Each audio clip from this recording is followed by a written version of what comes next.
राष्ट्रिय जनमोर्चाको चाहिँ घोषणा गरी संरचना त करिब उही थियो र राष्ट्रिय जनमोर्चाले देशको राष्ट्रियता सार्वभौमता र अखण्डताको साथसाथै अहिलेसम्म तपाईँ चाहिँ देशका समस्याहरूको विषयमा लगातार तपाईँ चाहिँ सङ्घर्ष गर्दै आएको छ र राष्ट्रिय जनमोर्चाका नीति कार्यक्रम व्यवहार संसदभित्र संसद बाहिर धेरै नेपाली जनतालाई राजनीतिक पार्टीहरूलाई जानकारी नै छ र अब अहिलेको स्थितिमा अहिले भर्खरैको चाहिँ स्थिति के हो नेपालमा तपाईँ चाहिँ नि 7 सालपछि हामीले बहुदलीय व्यवस्थाको लागि सङ्घर्ष गऱ्यौँ। त्यही बहुदलीय व्यवस्था पनि हामीले व्यवस्थित रूपले चाहिँ टिकाउन सकेनौँ। 7 सालमा चाहिँ बहुदलीय व्यवस्था आएर त्यसलाई व्यवस्थित गर्नको लागि 10 वर्ष हामीले लड्यौँ। 17 सालमा गएर प्रतिगमन भइगयो।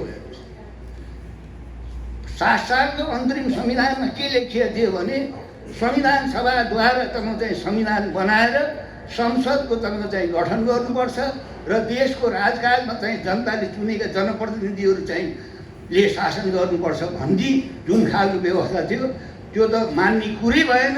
10 वर्षसम्म अल्मलाए पार्टीहरूले बिस्तारै बिस्तारै तपाईँ चाहिँ संविधान सभाको कुरालाई छोडेर तपाईँ चाहिँ संसदको चुनावतिर जाने कुरा भयो र जुन बेलामा चाहिँ राजा राणाहरूको तपाईँ चाहिँ कैदमा थिए।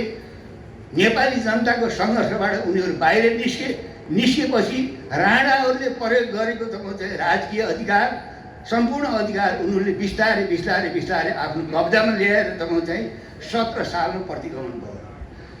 यस्तो प्रतिगमन बारम्बार बेहोर्या हुनाले हामीले पार्टीभित्र झगडा हुन्छ, सङ्घर्ष हुन्छ, त्यसलाई समाधान गर्न नसकेपछि एउटै मात्र चाहिँ हतियार नेपालका नेताहरूको के भयो भने तपाईँ चाहिँ नि जनताले चुनेको सार्वभौम सत्ता सम्पन्न संसदलाई खाइदिनु, त्यसको विघटन गरिदिनु। इतिहास हेर्नुहोस्।